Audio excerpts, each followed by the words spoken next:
Laura Uvaldi, Deputy Head of Division and Head of Unit and OECD Public Governance Directorate is joining us today, so please welcome her. With that brief introduction, you may have the floor. Thank you. Thank you and good morning. Thank you for the opportunity to be here, for the invitation. Thank you to our opening speakers and leadership, and for your participation here. As the plenary and as the first chance for many of us to see each other in person in many years, I think we have an opportunity to really share in an exciting time when we discussed many of these frameworks and activities back in 2015. We had no idea of the innovation that was just in front of us.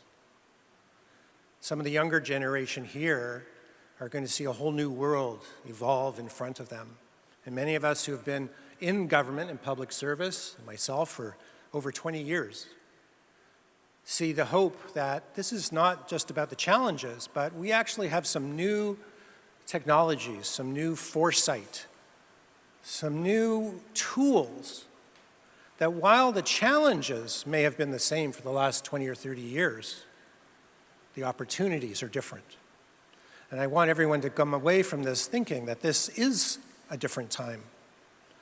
This is a time where we've gone from being a victim of changes, of disruptions. We heard this morning, supply chains, inequities, digital divides, conflicts, to a time where we have a lot of data, a lot of information, a very learning society. And in many ways, our goals and aspirations of Sendai, of climate initiatives, of the urban agenda, and the sustainable development goals remain those aspirational goals. And while we have slipped somewhat in the last few years, we actually learned a lot. COVID taught us that our systems were a little more disconnected than even we thought they were, and we've done a lot to bring things together. We've brought health communities with emergency communities, land cover people with the insurance, risk, education. There are many forums, even today, all around the world, talking about artificial intelligence, digital twins, data hubs and data commons, being much more interoperable and collaborative. Where I think we are, and where we're going to talk about this public sector, is how does the public sector keep up with these changes? How does the public sector revision itself as an agile organization with new partners,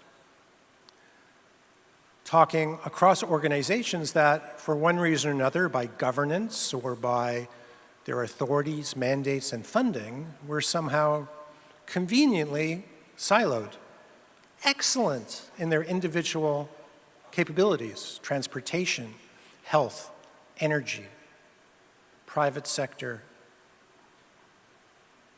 But now we have tools to actually work together. Our data has to be harmonized. We talked this morning about open data, accessible, fair. And so we will explore that. And I think what we want to think about today, especially here at the plenary, we're here together in person, many of us. What can we do that's different that we could only do because we're together? Many of us have been working remotely, and our public sector will continue to take advantage of working remotely because we've developed new tools to do that. But so when we come together, we must also think about how is our public sector going to work differently. We're also going to be able to ask questions now about not just the worries of trusting our data, trusting our science, but I want to turn and flip this a little bit over. Instead of talking about the uncertainty, let's talk about the certainty. How much certainty do we have? Because we will have to make decisions. I spent the last dozen years or so working with NASA, all about innovation, technology, satellites, and remote sensing. Before that, National Weather Service, working with WMO and the UN Disaster Risk Reduction, and many of the people here. But things have changed, and we're on the forefront of that change. So let's embrace it, and let's talk about enabling how we thrive with these changes. We thrive with diversity. We can thrive with climate change, not be a victim. I was around when we did the Hyogo framework decades ago, and it was all about how we were victims of the changes, poverty and displacement, hunger. In Sendai in 2015, in the Sustainable Goals, we pivoted away from where we were with the Millennium and those earlier frameworks to ones that were actually much more enabling. And that's what we're going to talk about today. The intelligence from artificial means, from new data sources, from turning data to information, to understanding, to what I like to call insight, are those scenarios that are going to allow us to thrive. So I have a series of questions for the group, and I think we have a really good representation from different agencies, different countries, global, regional, national, and local governances, so the multi-tiered governance. So let me turn to the group here. We have the ability to collect so much data today. We used to say there was not enough. Now we have almost too much. Artificial intelligence and some of these frontier technologies could really help us identify some of those gaps and fill some of those gaps. But one of the things we need to do is trust in the new ways we can work in government. So what can governments do to be both innovative with these emerging technologies, but also implement and trusting these new technologies? So could I talk, I'll just go down the panel here to start with. Thank you. Shirzad. Thank you very much. Definitely, you mentioned the importance of meeting in person.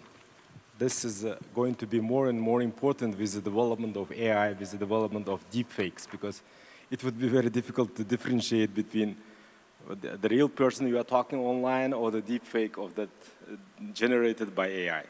So I think I fully agree with your opinion of getting to know more, getting the best out of this in-person meeting. And definitely AI is creating a lot of opportunities for the government, for our Uzbekistan. In Uzbekistan's case, our mission of our ministry is to utilizing AI to make people's life easier and to create additional extra income opportunities for our young people, because in Uzbekistan, compared to many other countries in the developed world, we see, very positive demographics, and we see so many young people who really needs a good jobs. And therefore, the role of government is to utilize AI, utilize digitization and the tools to make sure that the people are getting happier and the business is growing. So that we have to make sure that using AI, we decrease all the government extra burden procedures to make sure that people get all the government services proactively, even before they need to go. Previously, if you compare just 5-10 years ago, government was seen as a kind of very bureaucratic system. You had to go to different offices to get all the paperwork, etc. But nowadays, you don't have to go to anywhere. The government services are being provided proactively, depending on your needs. Once you have a baby, you have all the birth certificates, and your baby is already in line with your preschool as well as the school, so that it creates even more opportunities for the government to serve its people better. So I think that AI opens up a lot of opportunities, and it makes people's lives easy if it's used properly. And of course, the mission of the government also to ensure that people are not just being happy, but also the safe. So the importance of the safety, security in the region is also one of the main pillars of the government's role in making sure that AI is utilized properly. Thank you. Dmitry, could you expand on some of those ideas? Homeland security gives also that emphasis, as we just heard, that the information must be secure as well as trusted. So perhaps you may have some thoughts about that and some practical ideas that you've seen. So I would echo. Okay. I think we're good. I would echo what the minister said. First, thank you to the UN and the Korean Ministry of Interior and Safety for this opportunity. Homeland Security is an interesting place. It is an aggregation of publicly facing organizations. We have more than 260,000 people. We interact with more citizens every day than any other U.S. federal agency, at borders, at airports, with immigration services, with collections of things. And so as we embed technologies, we care quite a bit about the public-facing interaction of the technology with people. The safety, the trustworthiness, the bias, the equity, a lot of these things, because we recognize that if you lose public trust, it is very hard to regain. That said, we have been in the AI business for a number of years, largely driven by need. It's not about AI per se for us. It is about hard problems we face in law enforcement, in looking just moments before here at some of the displays in the adjacent room, in child sexual exploitation, dark web. These are places where tools that we have developed in AI can try and understand where predators are, where victims are, try and understand the networks and streaming content. People don't have the bandwidth to look through all of that. It is a very hard space to work. The automation, the feature extraction, the learning to do the law enforcement side is enabled today through AI means, not because why not use AI, but rather because it's the only way, really the only way to do this kind of job. And especially as you think of the nature of the world and kind of cryptocurrency and the way transactions can happen globally, you have to have tools that can learn and extract and understand. So we are embedded in this space already. In this space, we've seen 50 times speed up this past year in law enforcement actions through the dark web. The measures we have in the law enforcement space that we do, for example, is measured in things that took years now take days. It's this kind of measure. And what we're trying to do is move from a space where the only tool we really had to responding to multiple natural disasters or emergencies or the spread of drugs such as fentanyl in the U.S. or works of the cartels. The only tool we had was pushing people, surging people. We have been leaning into these technologies because it is the only force multiplier we have to provide additional options to us to protect our societies. And so we think about trust in many ways. It's the forward-facing face recognition at airports. It's ensuring we don't have bias as we screen people. But it's also the inherent safety that we're building into the way the government works to ensure a safe and secure homeland, which is embedded today already with the richness of AI technologies. Thank you. So there's a lot more context than just collecting data. The fact that we can, as we had a couple of examples, we can see all of the health data and the health records along with care and housing of population. We can see the security information be helpful to the security organizations, but also a collection of that information in a well-managed way gives more certainty and confidence in the trust of that. And one of the things that's changed with AI and the cloud technologies and the supercomputing and visualization, which was mentioned, face recognition, is that it used to be nice to share data, but now it's essential to really have these tools prove. We have to train the data, build the trust, and these are going to be new catalysts, if you will, for us to collaborate and cooperate. Now, I want to talk with Incheon with an idea of some of the perspectives that you might have because of your experience with digital twins and simulations, but also the relationship between the public sector and the private sector, as you have some of that background. Thank you. Sure, thank you for the great question. So let me try to answer that from the point of view of the work that we are doing at the Korean Presidential Committee on Digital Platform Government. This is a extra-ministerial organization, kind of a national CIO, CDO organization, because we don't have a ministry for Shift Digital.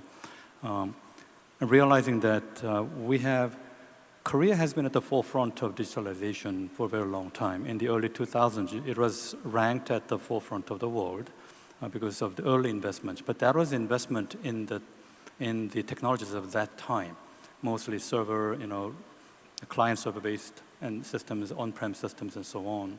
So it has the Korea as a nation has kind of fallen behind. Now we count almost 14,000 IT systems being provided by the government. Most of them are siloed, though.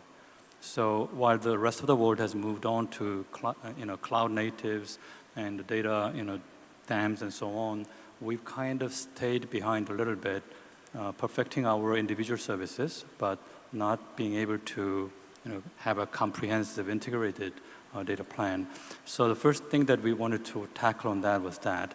But while we had the goal to do that, we also wanted to go beyond just integrating the government data. So we've actually taken a cooperative framework with the private sector world as one of the key pillars of this transition. So we are actually making it much easier for private companies who are certified to become a credible and trustworthy player to be able to get government data and use that to certain degrees to provide government services toward the citizens. So this is something that's being done right now. For example, there are people who are using these platform services, portal services that tens of millions of people in Korea are using daily.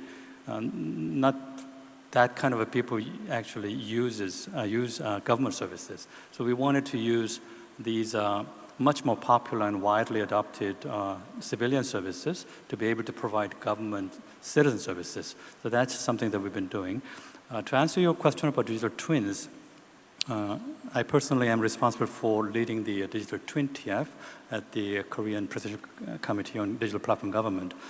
When we had this establishment, the first thing that we wanted to do was that, okay, there are more than 300 different definitions of digital twins. What are we going to do with this? So we wanted to have as broad as possible of a definition for ourselves.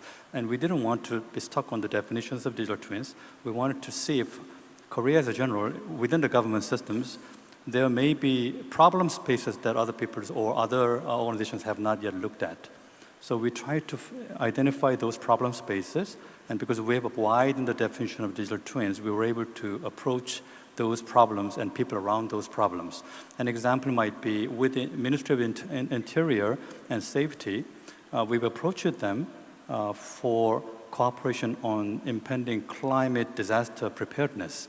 So in cases where climate disasters actually strike the country and people might be in danger, so we didn't want to do simulations, for example. We wanted to find out ways to discover and deploy resilient communications for first respondent, for example, actions. So, but if you widen the definitions of digital twin, for example, as to include almost any digital system, because at certain levels, any digital system is some kind of replica of the actual real world. So from that kind of a broadening, we're able to tackle on different kind of problems. So we are, in a way, in our committee and in our subcommittees, I think we are trying to explore different ways to approach different problems than before.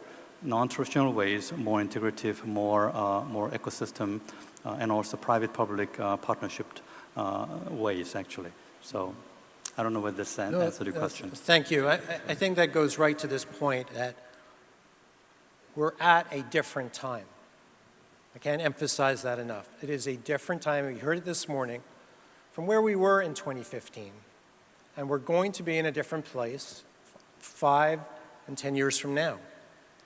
It has pointed out to us that we do need to be agile. The idea of our AI being able to help us get our arms around all of this data, to get around the cross-disciplinary nature, or this idea of digital twins of different types to represent our world, poke at those scenario cases at different scales, perhaps, community scales, a global digital universe, national or trade.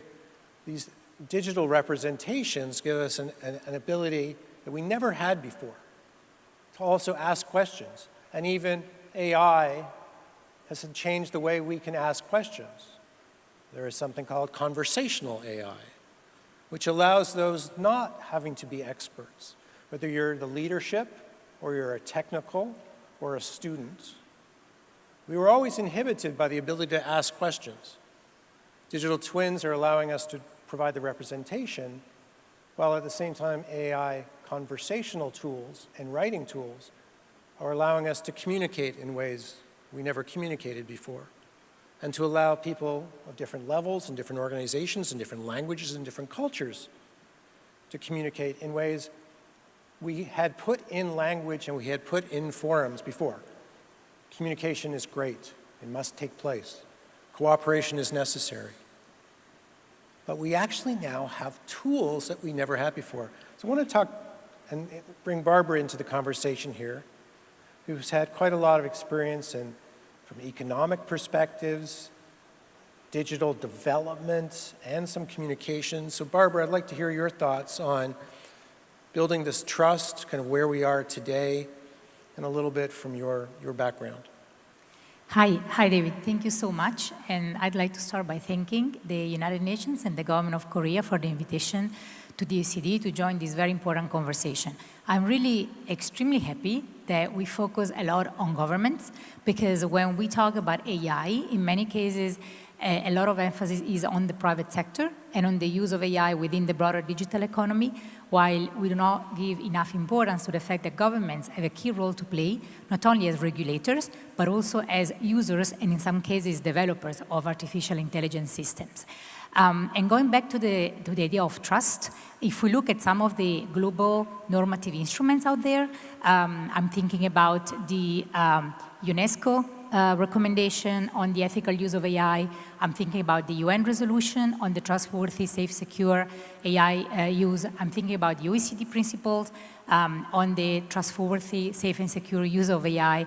And I'm thinking about upcoming regulations that we know of, globally speaking, like the EU AI Act. They all focus very much on the how we use this technology. I'm saying this because I've been being in the digital government business for the past 23 years.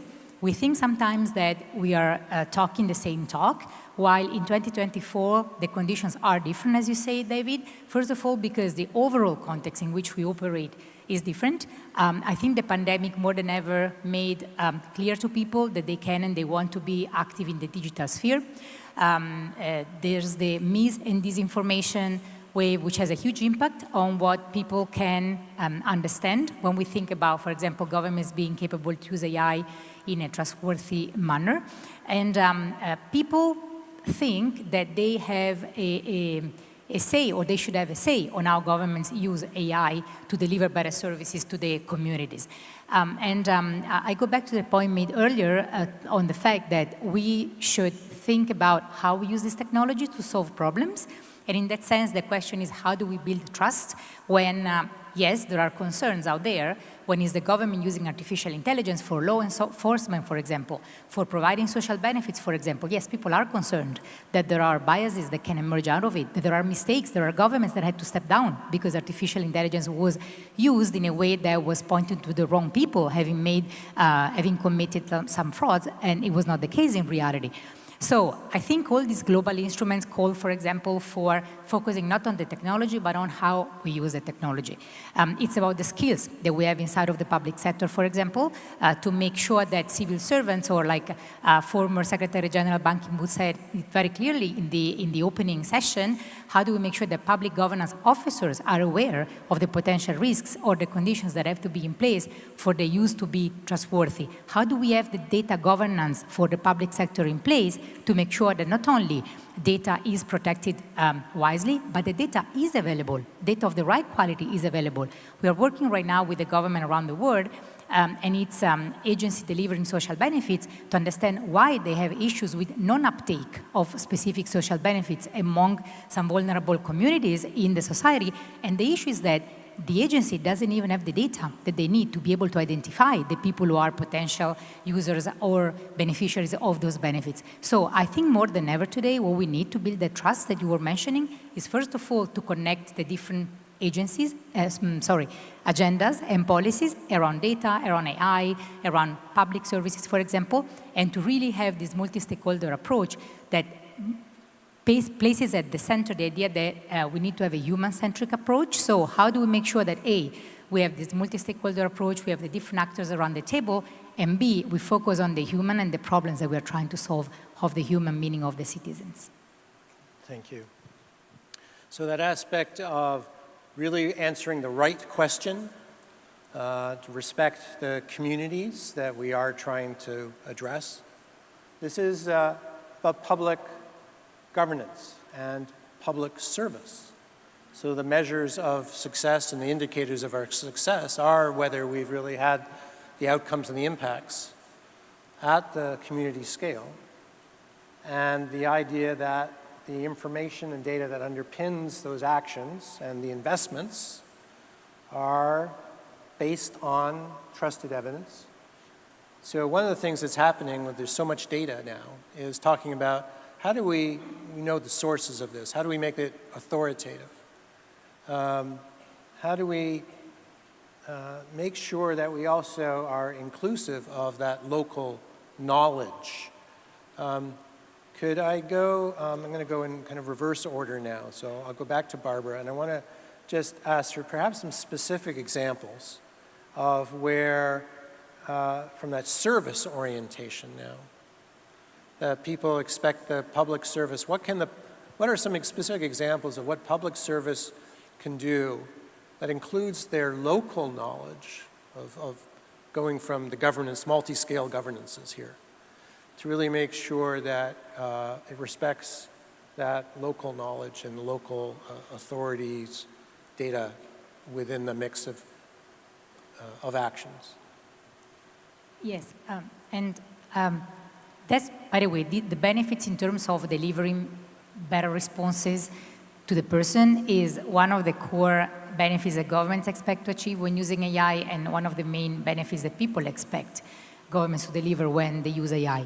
So we just released a couple of days ago this paper on governing with AI that is based on the analysis of a high number of use cases we collected around the world, which enabled us to define a taxonomy which identifies expected benefits and providing better responses, meaning services that better respond to the needs of the users, is one of the main targeted benefits the governments expect to achieve. So in that sense, some concrete examples that demonstrate how you bring that local knowledge into the picture. And by the way, I think that local authorities in many cases are not taken into consideration as key players, while at the local level is where the last mile is mostly covered when we want to contact the user of the services. So first of all, there are many governments that have established what they call task forces that bring around the table experts from the different parts of the administration delivering specific benefits, or they bring around the table representatives from local offices that deliver the public service. So this agency I was talking about earlier, which is an agency serving 40 million citizens in a large country, has basically established a task force that has representatives from the main institution in the capital, but also representatives from the local offices to bring the right knowledge on the table. But just going also beyond these governance ways of bringing local knowledge on the table, I want to bring some examples of how AI is being used to actually bring the experience of the user at the center of the use of AI to deliver better services. For example, in Finland, AI is used to pilot the experience, sorry, not to pilot, to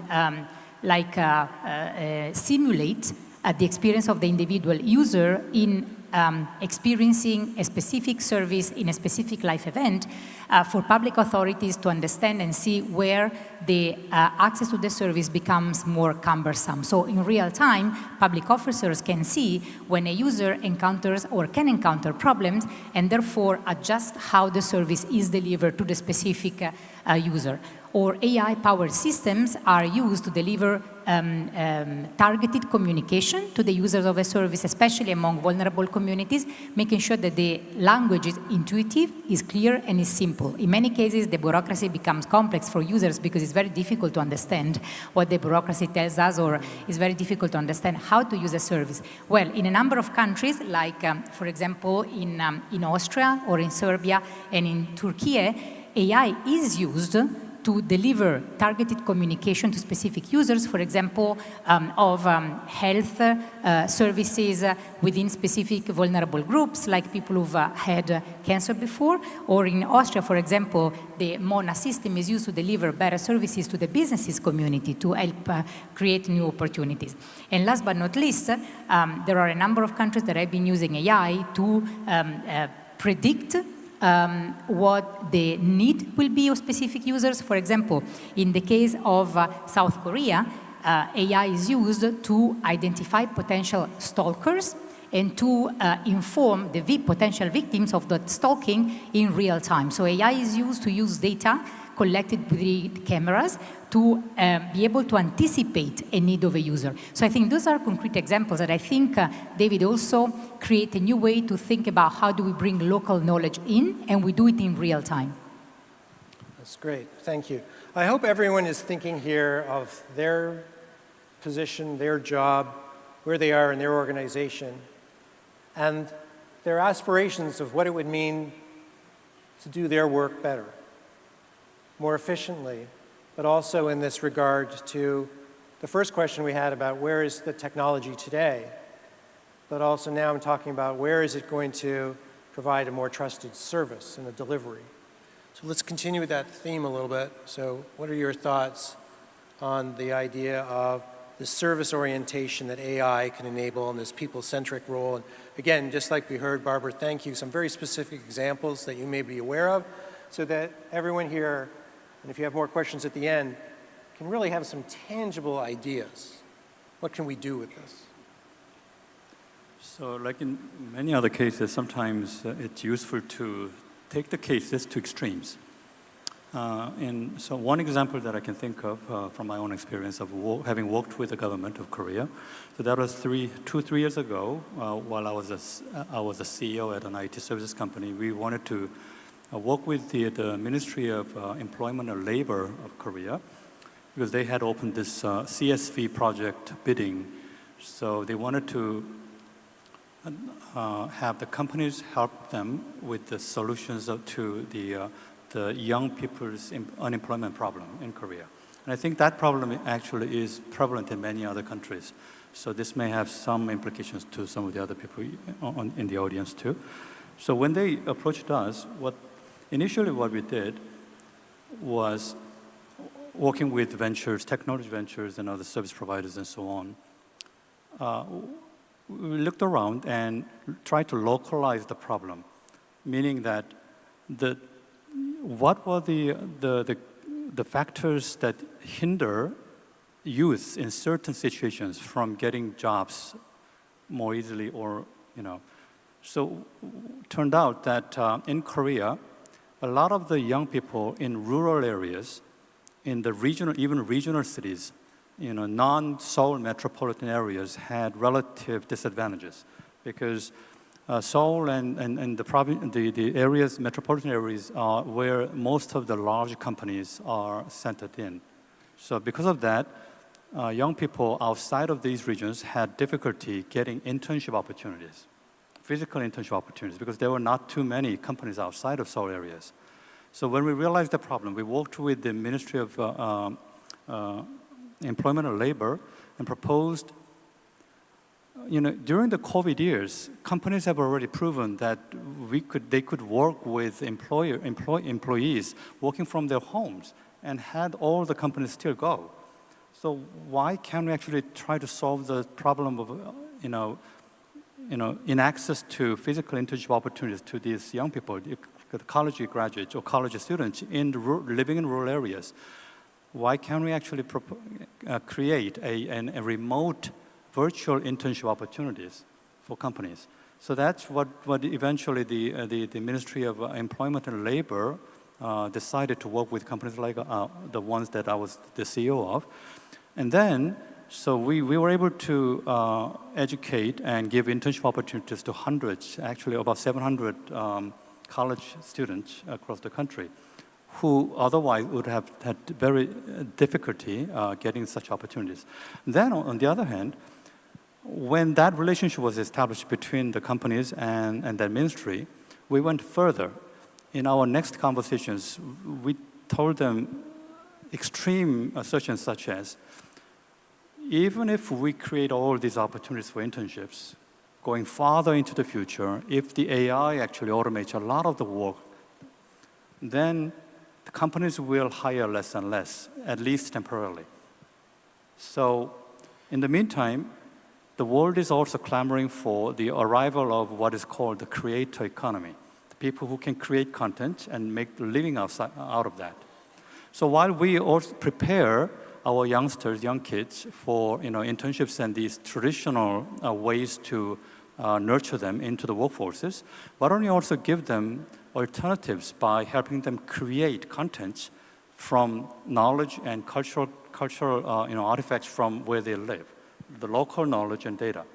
So we created, again, with the Ministry of Labor and Employment, such a program. It was called the Local Pioneers Program 2 years ago, and we got some awards from the ministry and so on. But what I'm trying to say is that when the government actually decides to work with innovators, innovative circles, then I think wonderful things can start to happen. Of course, initially there will be a whole lot of noise, mostly. But then as we work together more frequently and weed out the wild ideas, and eventually some gems can appear. And we were able to work with the government ministry on very non-traditional but very satisfactory and very recognized programs like those. So just as an example, but of course. Okay. So one of the things that I'm hearing is changing with AI and technologies is the solutions may be coming from new sources. Before, many of us in our public sector or even private sector thought the entire responsibility was for us to solve the problem. But now, these tools are now really creating a more collaborative space. People from different disciplines and cultures able to actually provide elements of the solution. And so we need to understand that our services are going to be much richer, but we actually have to change our policies to accept these different attributes. So, Dimitri, what might you be thinking about in this idea that I've heard, again, I'm going to lean on the fact that you've been in defense and you've been in energy, and they've been very much innovators. But I want to, again, reach to this idea of trusted services.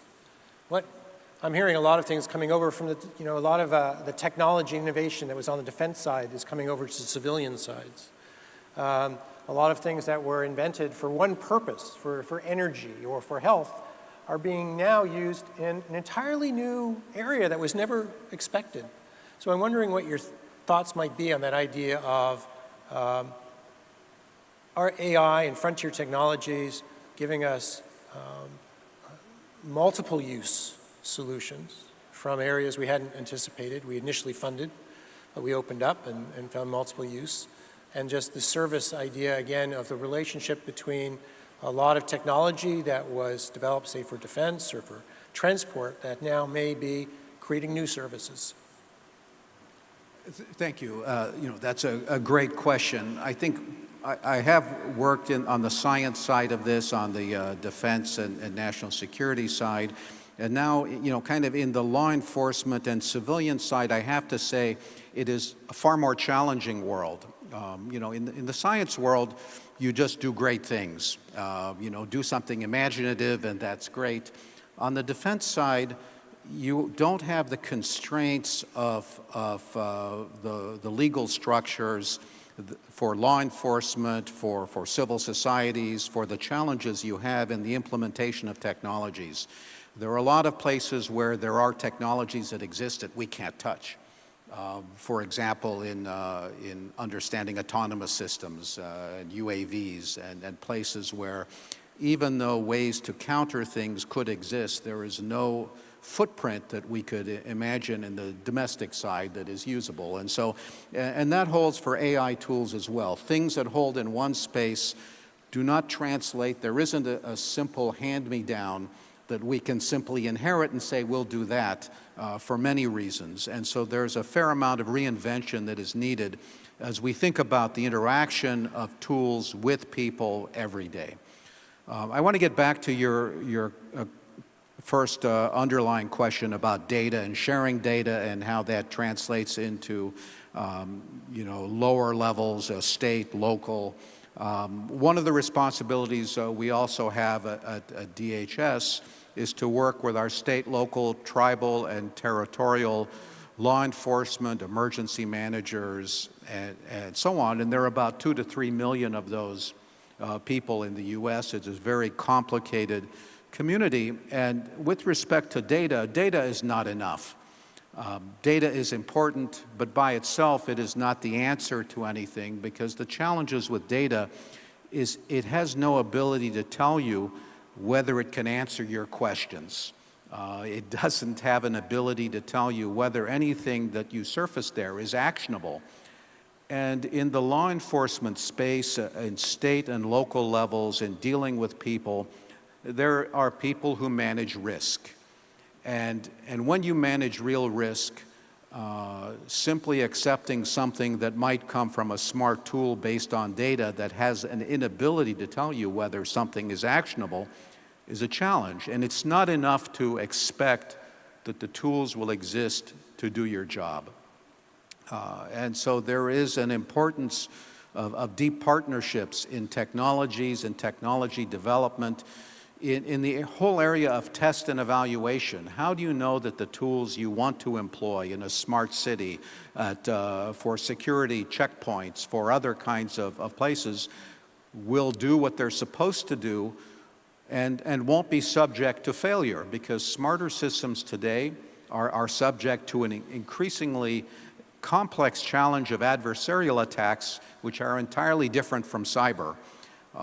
We also have kind of the deep fake world and the tools that are impacting us at local levels in communities as people get fooled into handing over money, into other kinds of things where there is no deep technical bench of law enforcement at police stations or in local areas to deal with these. And so the partnership has to be deep. It has to be developmental in that we can share and push down best practices, push standards, but it isn't just about data. Data has to be available and shared, but by itself, it is only a small piece of an ecosystem that we're going to enter into, whether we like it or not, in which risk is managed at all levels of our governments in many ways that are emergent. And they're going to be new.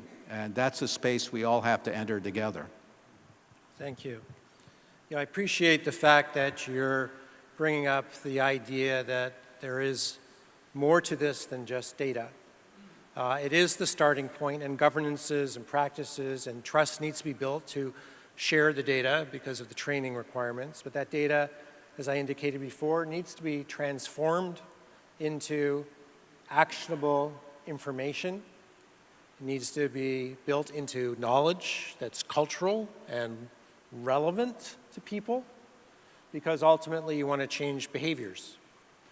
And that, again, is a nature of service, because it's really about providing support to people's behavior, their behavior individually and their behavior in a community and their behavior as a nation. Can we continue on with this question again on transforming our digital capabilities into this service aspect, and your thought, and any specific examples from Uzbekistan or from your perspective that we haven't heard, or you really want the group here to hear and remember to take away from this discussion? Definitely. This is a very important viewpoint, providing, For the case of Uzbekistan, we have been through overall government transformation since it's a relatively new country in terms of the independence. And we had to go through from a central government system, which was during this Soviet time, where the government's role was completely different than the government role which we are now trying to create. So government was seen as a kind of main control of everything, that the people's lives were under the strict security, etc. But now we are moving towards the more decentralized government. So from the central government to the district level, and now we are moving to the mahalla level. Mahalla is local communities, so it's around 10,000 mahallas within Uzbekistan with overall population of 37 million. So why this is important now at the local communities level, we were able to provide the best government services. So previously, in order for any citizen on a business to make any government-related tasks or to get any government service, at least they had to go to the district center or the regional center or the capital. Now, all the government services are provided at the mahalla level. So they don't have to go to anywhere, and they get all the service. And at the same time, this helps us to improve our data as well, because unfortunately, despite the fact that the government tries to collect all the data, not all the time the data is correct. And with any kind of super advanced systems, it depends on the input data. So you have the GIGO principle, so garbage in, garbage out. So if you don't have the good data in the input side, you don't get the good data at the output.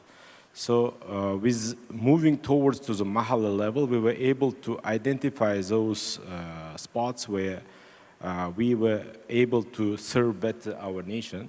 And just for the past several years, World Bank announced that we were able to halve the level of poverty in Uzbekistan, just because we were able to reach out to all the local communities. And of course, the data is important for providing the overall transformation of the government as well in provision of other public services like the facial recognition system centralized.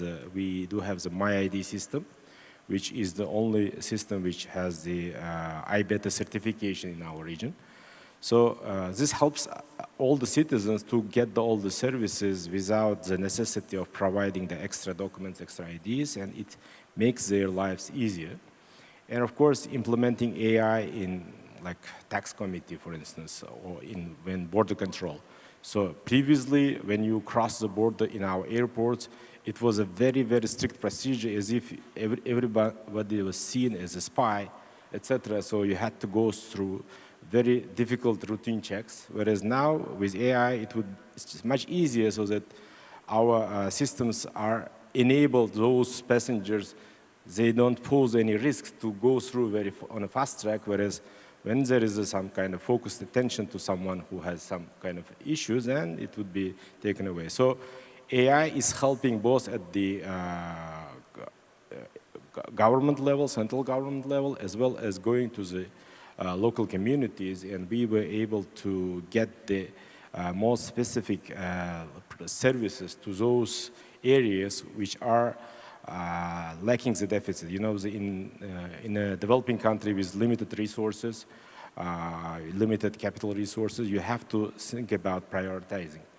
And especially lately, the attention is becoming also a limited resource for the government officials. It's very difficult to get, and you know, the attention deficit. So if you focus your attention to those communities, to those areas, then it would be much more beneficial to the people living in those underserved communities, rather than spending more of your attention to already well-developed areas of our country. Thank you. So how many people are starting to feel like there's actually a lot of change that's happening? That this discussion of our slowdown after 2015, talking about sustainable development goals, we're hearing lots of changes, lots of innovation, reaching communities, creating new services, finding efficiencies, maybe we are making the changes towards those goals and haven't articulated them as clearly because we're still trying to describe them in ways we wanted to describe them in 2015. Maybe the problem is we need to describe them a little differently. So this is a question for the entire room now. How many of you think your agency or organization is making changes because of technology and innovation? Just a show of hands. Come on, there's got to be more of you thinking that things are changing. They're not the way they used to be. All right. How much is the issue of it's not changing fast enough to keep up with the innovations that are really happening, that the private sector maybe is often thought of as very agile, and maybe the agility and the ability to deal with old regulations keep the government from moving as quickly as possible. So this first part of the discussion, we talked about trust and services and reaching community. And I wanted to give people the feeling that we're moving in the right direction, that there are some examples, and I'm sure there are more people in this room who are seeing examples of changes because of technology and innovation. And while COVID and some crises have slowed down, we also know that innovation happens when we are faced with great challenges. But now I want to pivot to this question, are we moving fast enough in the public sector? And what can we do to either keep up, or as this AI and clouds and digital technologies are giving us an ability to pivot from being responsive to being anticipatory, from reactive to proactive. But that means we need to change not just what we do, but the pace of our change. So I'm going to move a little bit around here. I'm going to call on Dimitri first to talk about the pace of change and what specific things are on your mind relative to the pace of public service changing at a pace that aligns with the pace of the innovation. Any suggestions or examples or recommendations? No, it is a great question because we're all living, maybe lucky or not so lucky, in a remarkable and unnatural time. The pace of technology that we're experiencing around us in so many emerging technology domains, not only AI, but certainly AI is at the forefront, is at a speed we have never seen before. And there is so much change in so many sectors affecting all ages, all demographics, that we have no context for the world we're living in today. And so it is a harder place for government. You know, there was a time when governments could align big programs all in one place. You put a person at the top and you fund it from the basic work you need to delivering something, and you could contain it in the way and monitor it and resource it, and that world is gone. Today, as we see in AI, but broadly in emerging technologies, it is global, it is in small companies, not just big companies, it is everywhere. Innovating in anything you point to is being reimagined today. And so there isn't a way that government in its traditional structure can, be as agile in keeping pace with this. And we certainly won't control it. We may not be able to adequately manage it, but we have to live with it and understand how do we build the best of the opportunities into a more responsive and agile government infrastructure so that as things change, we're not trapped by contracts, we're not trapped by vendors, we're not trapped by a technology that cannot be adapted or modified to the next threat, to the next issue, to the next categories of data. We see that when we're working with emergency response centers. Today with our traditional emergency bands, what is the kind of data that we want to share in the future? What is the context? What is the richness? How do we gather that? What does emergency management of the future look like in a 5G today, but 6G and soon 7G world? The networks, the technologies are things that are going to happen around us in government. And we have to think in non-traditional ways in building a more prepared and responsive infrastructure into just how we conduct business and how we think, how we contract, how we execute, and that won't be easy. And we're doing it in pockets, but you know, in some ways we will be forced into doing it. I think trying to get ahead of it is going to be important. Thank you. So the same type of question I want to pose to Barbara, and focusing on this issue of suggestions, recognizing where can public sector, local, regional, national, global, be aligned and agile enough to really take advantage of the innovations that are coming our way.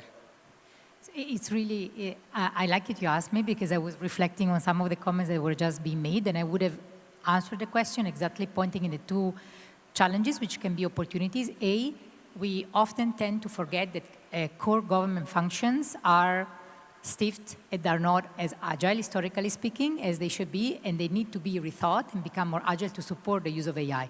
Thinking about procurement, I'm thinking about budgeting, I'm thinking about how we allocate human resources to support the good use of AI. And second is scalability, because in many cases what we see in terms of AI use, there are great examples, but they remain at the level of pilots or experiments, and they're not picked up to become initiatives that are replicated across the government. So what do we see as good practices that are trying to overcome these two issues? First of all, connecting communities inside of government. So you need to have public procurement officials who talk to the technologists and the ones who define the AI agenda to be able to see how do we together, for example, rethink some of the procurement processes to make sure that governments can collaborate with the private sector, like startups, for example, to bring AI and experiment inside of governments, but procuring these services in a way that meets the requirements and the needs. They can't go through 3-year-long processes to bring these capacities on board.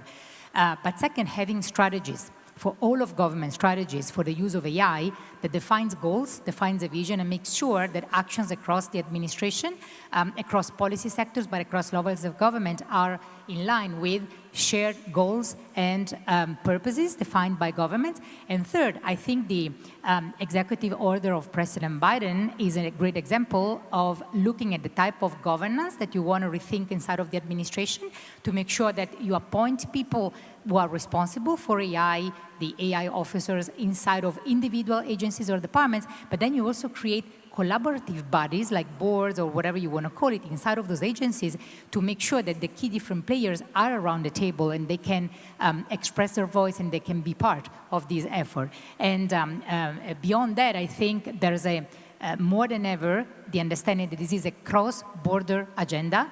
I see efforts at the G7 level, at the G20 level, in addition to UN and OECD and other organizations level, that acknowledge that there's a lot we can learn if we put the challenges on the table and we understand, as you said before, the challenges are shared, and that perhaps we can focus on the enablers to overcome those challenges, so to try to have also a positive narrative around this, and to identify concrete solutions that help overcoming some of those problems that we know exist, but that can be also worked out together. Thank you. So I hope there's this recognition of it's not just what is on the table. And as we go out of here and think about how we need to change our policies, our practices, our partnerships, but to include in those frameworks not just a long-term timeline, you know, these goals, 2030, 2050, beyond. But we need to build into our practices and attention to our agility and our connections. Shehzad, your thoughts on this idea of either some particular recommendations about how do we really build in this timeliness factor into thinking about how we, not just what we do, but when we do it and how quickly we can do it. In terms of the pace of development, for my personal view is that the pace of changes AI is very much rapidly developing all over the world. We see all the news of AI is generating the text, generating the images, generating the video, everything. What I'm worried is that the pace of development of natural human intelligence is lagging behind the pace of development of AI. This is the main concern, especially in the developing world. And we have to think about improving the overall building the capacity of the public workers on their ability to use AI tools, as well as citizens and businesses. Because despite the fact that AI is moving very fast, unfortunately, people's ability to learn the new languages, and especially in developing world countries where you don't have so many teachers, qualified teachers who are able to teach in the schools, it might be a difficult task. But at the same time, AI might help to take this challenge. For instance, in Uzbekistan's case, in a recent global skills report by Coursera, you can see that we had the biggest share of the active users of Coursera platform compared to the overall labor force we have. Just because we try to utilize these online tools, including the AI online tools, to upskill our citizens. So upskilling of the citizens, upskilling of the labor force is one of the major tasks for developing world countries, where we are still thinking about future employment opportunities, because everybody is talking about AI is taking over the jobs, but what are we going to do with so many young people who are joining the workforce every year? And these are the challenges for the countries like Uzbekistan, and we are trying to find the best solutions on how to make sure that future generation of our school and university graduates are able to find good jobs in an AI-dominated world. Incheon, your thoughts on the pace of change and the guidance of how everyone in this room and the people that we talk to when we leave here, and the influences that we hopefully have to move things, can in fact recognize, I'll repeat myself, not just what we do, but the pace that we do it. Thank you. So I've been in the private sector for like almost 28 years in the US and then in Korea, mostly having been employed and working in technology companies and organizations. So I've seen how over time there's more and more focus on agility, speed, sometimes blind speed to my taste sometimes. But I think the two things that I wanted to say was that when you deal with, try to do digital transformation, for example, efforts, and you try to find your partners within your counterpart organizations, be it if you're a large company and if you are the CDO of the organization like I was, then you try to find your partners within these large companies. And also, if you're trying to work with government ministries, you're trying to also always try to find partners. Sometimes it feels like that the journey of digital transformation is the journey of identifying who and which organizations and people are more inclined to making changes. Not just talking about them, and also taking the risks to actually making actions. And I think it's critical because in many cases, old institutions, we all have inertia. We have natural tendencies to stay still. Changes sometimes, not only painful, but to many of us, it's actually irritating. And people who are for changes are usually seen as irritants. So how to identify them, promote them, and also to work with them, and we'll all make mistakes, especially if you're going to lean on innovations and changes, then you're going to make a whole lot of mistakes. But you'll have to find ways to actually go over some of that and make quick fixes and lessons learned and so on, and still sustain that. So I think I don't know how systematically something like that can be done, but I think it's more cultural, organizational and cultural. To me, my own take is that, you know, a lot of companies and thought leaders have said things like, you know, data first. And 20 years ago, it was like, maybe 10, 15 years ago, it was mobile first. I think 5 years ago, it was like AI first. But these are all technologies. But to me, with all of these changes and despite the changes, despite the progress of technologies, I think we probably can all agree that we are seeing, as humanity, as a collective, we are faced with more uncertainties than ever. So I agree that technology alone will not be a solution. Sometimes it feels like you have to have a purpose first, or before even purpose, commitment first, commitment to do some good things together. So unless you have that kind of attitude and you are known to outsiders so that you can be trusted because of your actions and history, you're going to be just an also run in some ways. So that's some of the observations that I've developed over the years. You need to really focus on what's your purpose. Why do you want to change? For what, right? So I think that's what I would like to always emphasize. So I think you're absolutely right. We are often under the impression that because we are surrounded by environmental change, political changes, cultural changes, movements, after all, we live on a very dynamic planet. The planet around us is changing, and we need to have these discussions within the concepts of, again, how do we align our expectations of, do we change for the sake of change when innovations become available, or do we better align them with the problems that we want to solve?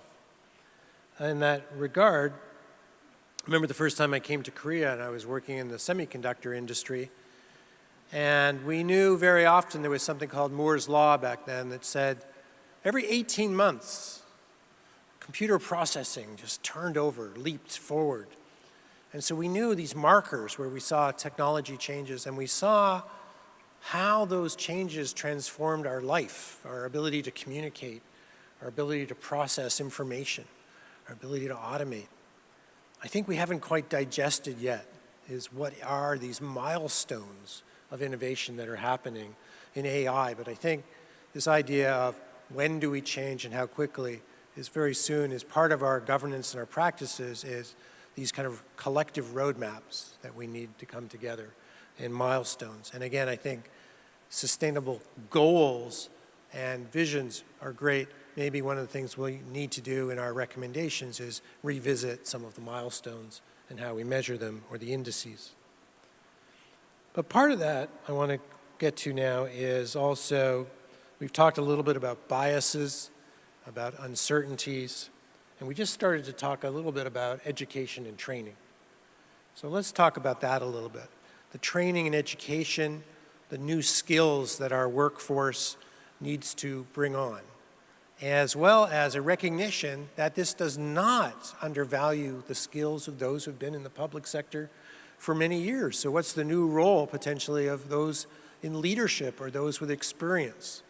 So let me turn to Shirzad first on this idea of how do we think about our workforce and our education and training in the public sector, both for the matured as well as the incoming and those in the middle of their career. In Uzbekistan's case, I think on this panel I'm the one who represents the developing countries. In a developing country, one of the main challenges you face is the lack of qualified, high-quality teachers in all the schools. So you are starting from the school level, or even before the preschool level, to make sure that you have necessary tools to provide for the future generation to be able to better prepare for the upcoming world. And in the future, there will be a big digital divide between those who are able to effectively use AI tools for their daily work and who are not able to use those tools. Therefore, we have to teach from the preschool to school to university to make sure that the future generation, future workforce are able to utilize AI in a full potential. At the same time, in the government, when we implement so many new technologies, new tools, the government officials, they should be able to utilize those tools as well. Because even if you invest a lot in the technology, and if your government officials, they don't use these technologies, then it's just useless.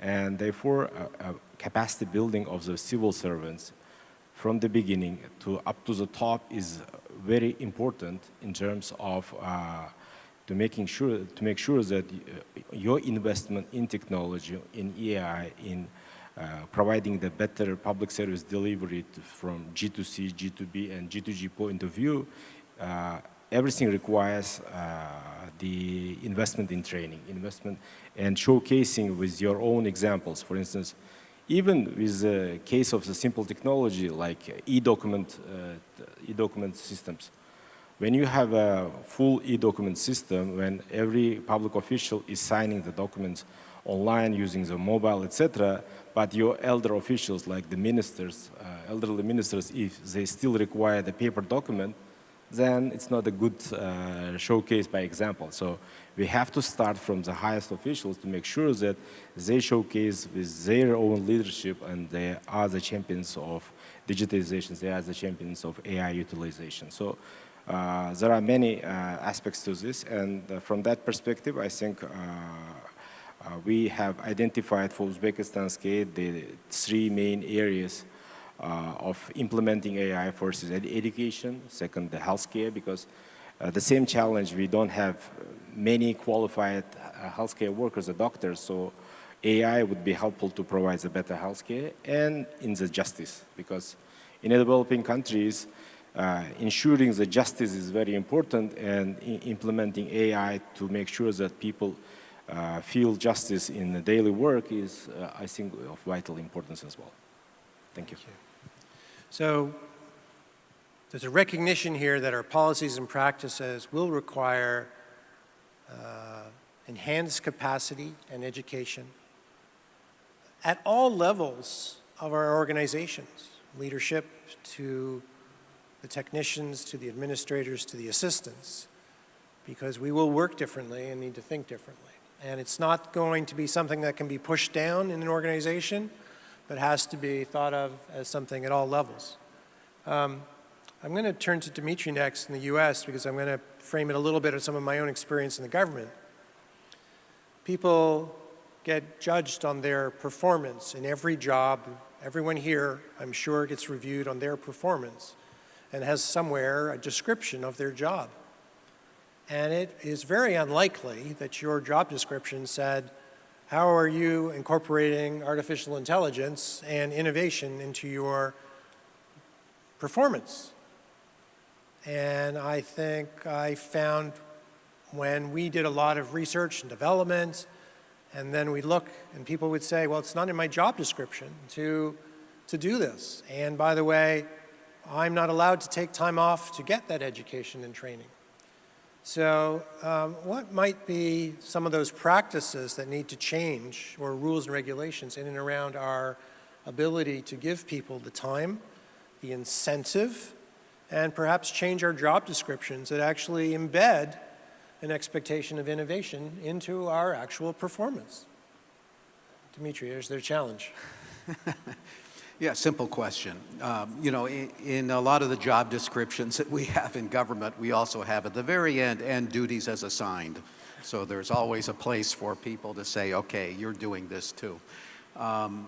But, you know, look, I want to first echo something that Ms. Ubaldi said, reflecting on some of the things we're doing in the U.S. The President's executive order, which came out last November, was a very detailed structure that, you know, captured, you know, some of the unevenness of adoption of AI, how we think about it across government, and kind of imposed a way of how we should think about it to bring all of the agencies up in having chief AI officers, in having external boards, in how to step into this world so that, you know, all the agencies are somehow equilibrating in the way we think and act in this space. It is about AI as much as it is not, in the following sense. We focus on AI, but it captures the fact that we live in a world that is changing, and our governments, our responsibilities cannot be locked or trapped into the way we thought about the world before. AI is certainly brings a lot of people along because it taps into every age group everywhere. But the same thing could be said about extreme weather and the change that's happening, and the fact that we end up with that's never happened before, or the once-in-a-lifetime event happening routinely. We see it in climate as the world is gradually changing, and as an Arctic nation we have responsibilities up in Alaska where we see this change impacting people. We see it in other emerging technologies. So it is about AI in that how do you step up to that, but having experts in AI alone first would be impossible, because 5 years ago the definition of what that expertise is different than today, and what you would want for generative AI. And I would suspect in 2 to 3 years it'll be a different kind. And so it's not about that. We're not going to keep pace with that. We have networks of national laboratories. We have external review boards. Our secretary has set up one with heads of many key organizations in the private sector. We have means to get advice, but that's something that has also to be coupled more broadly to all of the dimensions of change happening around us that will impact the world and how we live in it. And so, good to have AI as a model, but it's not just about AI. That's right, that's right. We just have a few minutes left. Incheon, your thoughts on this idea of our skills and our workforce, and Barbara, your thoughts on that? I couldn't agree more. It's the need to rethink the questions around the skills that we need across all levels, as you were mentioning. It's much more than AI. Is having around the table, first of all, people who are capable to focus on a problem they want to solve. People, for example, who are capable, when negotiating with the private sector, to choose what kind of AI system better meets the needs of the government. So we're not only talking about bringing on board AI specialists inside of administrations, because the cases in which the government will decide to develop its own system will probably be the minority versus the cases in which the government will decide to procure. But A, the government needs to have the people who are capable to decide yes or no for internal development, and B, they need to have the people who are capable to negotiate in a solid manner. So I really think that it's also this idea of having multidisciplinary teams around the table, which has picked up a lot in the digital government world, to have around the table AI specialists, people who know the business of the specific agency, for example, people who know about data, people who know about user engagement and user-centered service design. So it's really beyond AI, and it's really beyond the old-fashioned way of thinking around skilling, upskilling, reskilling. It's really trying to be a little bit more modern in thinking about the type of people we want to have around the table. Okay. Your thoughts, final comments on this training, education aspect? So I think resources are always limited, so you have to make a choice. And I think I'd like to just take one case which I learned from another country, the country of the United Arab Emirates. I was told that in 2016 they created the world's first Ministry of AI, and around the same time they also chose to train their young mid-level officials of the country, about 500 of them, and trained them at Oxford University for 2 years or so. So they wanted to inform the up-and-coming young leaders. And I think we are seeing the effect of that nowadays. If you go to, for example, I went to the World Government Summit in February in Dubai, and it was very refreshing to see the current UAE Minister, Mr. Omar Olama, who I've had the privilege to meet, in his 30s, and being already at the world stage to talk to people like Jensen Huang, Sam Altman the other day, and then Jan LeCun, and playing with them and making impact. And it was refreshing in the other sense that in that country, the national leadership was able to trust the young people in their own societies to take on that next generation of roles. And almost a decade ago, they decided to do that, and they'll continue to do that. So, I mean, we know that change is better managed by young people. but whether any society or government can actually lean on nurturing the young people and empowering them enough so that they can play the pivotal roles rather than always being taken care of. So that's something that was really interesting. So just giving it as an example. Thank you. So I hope you're coming away from this with the idea that change is happening, but change can be purposeful. That the things we've heard about Sendai, about climate, about others that slowing down may not be exactly correct with the fact that changes are happening within our public sector. And what you have a chance to do over the next 48 hours or so is to really meet in person, share some solutions, encourage each other that we can thrive with the innovations, that we can be aware that there are biases and there are digital divides, but we have examples of where those divides are closing, where transitions and partnerships of public-private sector between academics and philanthropies are coming together in ways we never thought of 5 years ago. There's a couple of sessions this afternoon, workshop 5 on enhancing global resilience in the fate of climate change and how we're going to be able to do that by thinking of new ways of innovation, and the session on our public institutions. How are they actually going to be strengthened and can be strengthened in times of climate change and of crisis and other changes?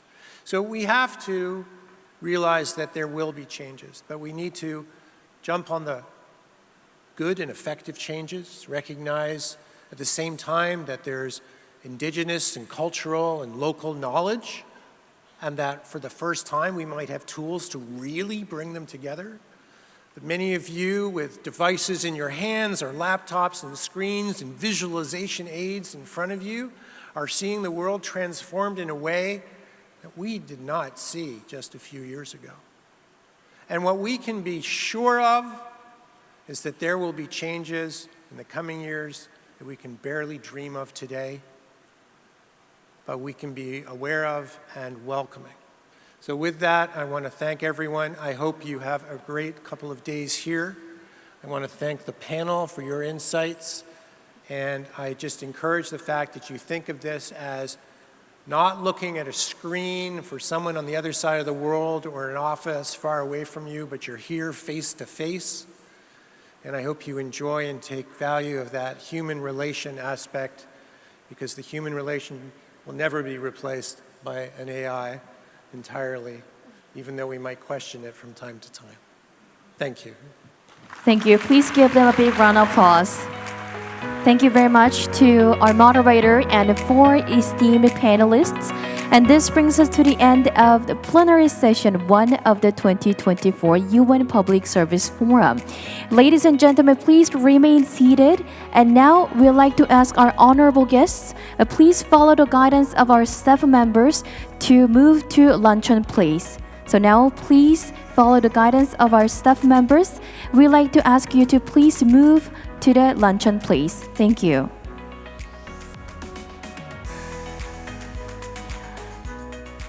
And ladies and gentlemen,